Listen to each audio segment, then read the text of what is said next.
A sesión de control no Parlamento galego deixou momentos tensos esta mañá. A oposición afondou en Altri e na falta de vivenda protexida en Galicia. O Parlamento de Galicia colleu hoxe unha nova sesión de control na que os grupos parlamentarios afondaron en diferentes cuestións. Foi un pleno máis tenso e bronco do habitual, onde arrancou o portavoz socialista José Ramón Gómez Besteiro. Afirmou que Altri é o proxecto persoal do presidente da Xunta, Alfonso Rueda, e a súa pregunta foi para coñecer o plan de Altri para Palas de Rei. Si se comprometen os intereses de Galicia, si se compromete diñeiro público, en definitiva, creemos que débese saber. É un exemplo dunha falta de transparencia total, dunha total opacidade, a mesma que hai, porque hoxe non é accesible na web da Xunta de Galicia o proxecto de Altri, seguramente porque usted daría órdenes de que así fora. E todo iso por un proxecto que non se sostén, nin se sostén medioambientalmente. Non se sostén económicamente, o PERTE de Economía foi rexeitado, o PERTE de Descarbonización non obtuvo axudas por parte da empresa, entendemos que non é viable, tal e como manifestaron os responsables desa empresa, e finalmente tampouco recibiron fondos de Europa do Innovation Fund, tampouco socialmente é un proxecto que se sostén, onde van aqueles 2.500 traballadores que nos prometían alá polo ano 21. E agora técnicamente tampouco é solvente porque está desconectado da rede eléctrica. Tras a súa intervención, o presidente da Cámara, Miguel Santalices, apuntou que esa cuestión non era a que estaba incluída na orde do día da sesión. Eu aquí teño redactada a pregunta como as políticas de benestar.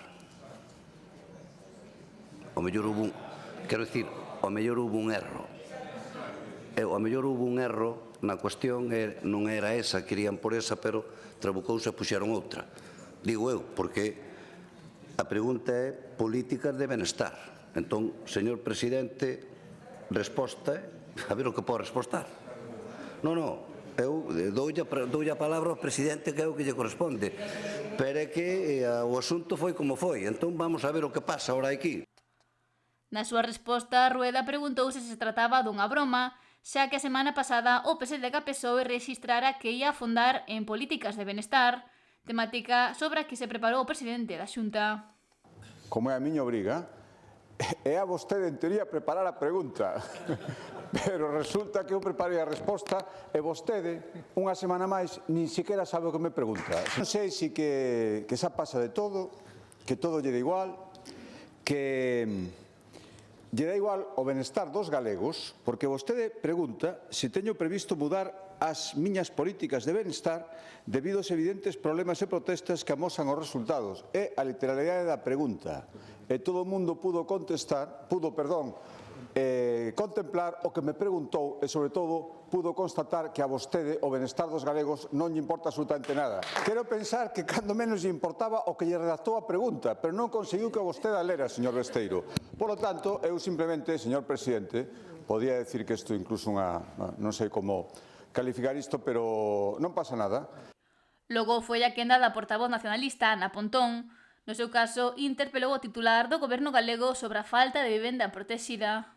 Isto é o resultado de que, cando o Partido Popular tivo que elexir entre o dereito á vivenda ou a especulación, elexiu a especulación. Cando vostede tivo que elexir entre regular o prezo dos alugueres ou especulación, elexiu especulación. E cando tivo que elexir entre construir vivenda pública ou especulación, vostede elexiu especulación. E por iso estamos como estamos. E só cando lle empezaron a ver as orellas ao lobo, porque o problema da vivenda se fixo cada vez máis evidente, vostedes o que fixeron non foi actuar, sino sacar o manual de Pepero. E o primeiro punto dese manual é a manipulación. Eso é o que fan vostedes, manipulación e propaganda.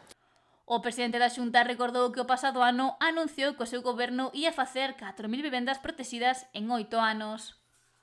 Me ven a decir que un ano despois, claro, onde están esas vivendas? Que non as ve? Señora Pontón, en construción, xa lle gustaría... Claro, mire, ese...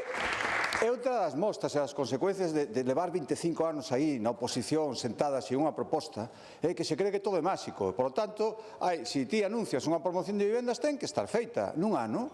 porque vostede podería facelo sin ningún problema nese mundo imaginario no que nunca tuvo que facer nada porque nunca manexou un euro público, 25 anos, que se di pronto. E claro, ven aquí destas cousas, xa lle gustaría a vostede, eu estou seguro que a vostede o que lle gustaría e o que vai a molar é ver que cando cheguen os 4 anos, efectivamente, están construídas esas vivendas.